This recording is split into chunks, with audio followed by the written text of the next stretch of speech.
South Carolina, for 5 minutes. Thank you, Mr. Chairman. If we are concerned about dangerous substance use or abuse, then we ought to look first to alcohol, alcoholism, and the addiction that runs there. If a criminal has committed a crime, they're not going to get a security clearance, period. And I will tell you, it was Harry Anslinger, he was the bureaucrat that led prohibition against marijuana many, many years ago. And to quote him today, there are 100,000 total marijuana smokers in the U.S., and most are N-word, Hispanics, Filipinos, and entertainers. Their satanic music, jazz, and swing result from marijuana use. This marijuana causes white women to seek sexual relations with N-word, entertainers, and any others. The whole premise of prohibition of marijuana and cannabis use way back when was racist. I am not going to peddle in any future racism on that prohibition. And, you know, I've had experience with this at a very young age. To my colleagues here, I've told this story before. Raped at the age of 16. I was prescribed prescription drugs. It was an antidepressant at the time, and it made me want to kill myself. I stopped taking the prescription drugs. I had a limited use of time using cannabis, not realizing at the time that I was self-medicating, but cannabis saved my life. To date, I don't have psychosis.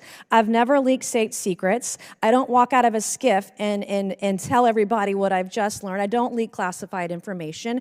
And anyone that was in the same position that I was should not be penalized for using something that has saved their life. And so, you know, I think it's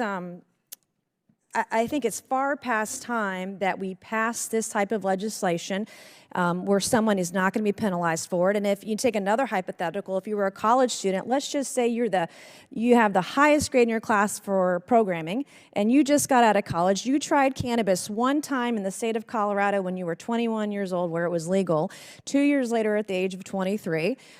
You can't apply for a job to work in the FBI in a critical need position like cybersecurity because you tried cannabis one time. If we're going to go with, you know, with your amendment of my colleague over current use being defined as the last 3 years. And so any applicant would not receive clearance, even though they haven't done anything wrong, everything they did was legal, and not addicted to cannabis, not addicted to alcohol.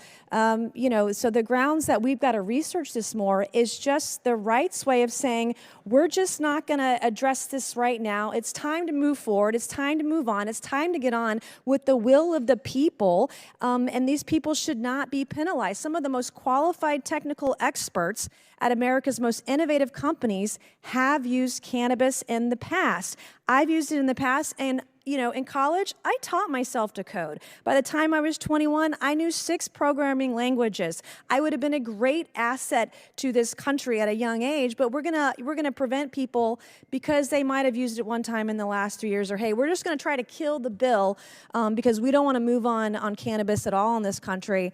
And would my friend yield?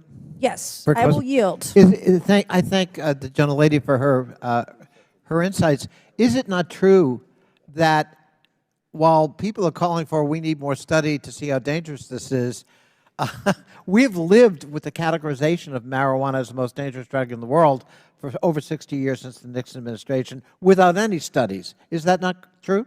Yeah, that's right. That's right. So there was no scientific basis for the assertions we just heard from my friend from Texas, for example, that this is very dangerous and it causes deaths and so on. We don't know that. We had a hearing. People under oath from the federal government who admitted we don't keep those statistics. We don't know. Meanwhile, it's still the most dangerous drug in the world in terms of federal classification. And I think that's what my friend from South Carolina is getting at. Isn't it time we revisit that issue? Isn't it time that we at least provide some relief, because it most certainly is not the most dangerous drug in the world?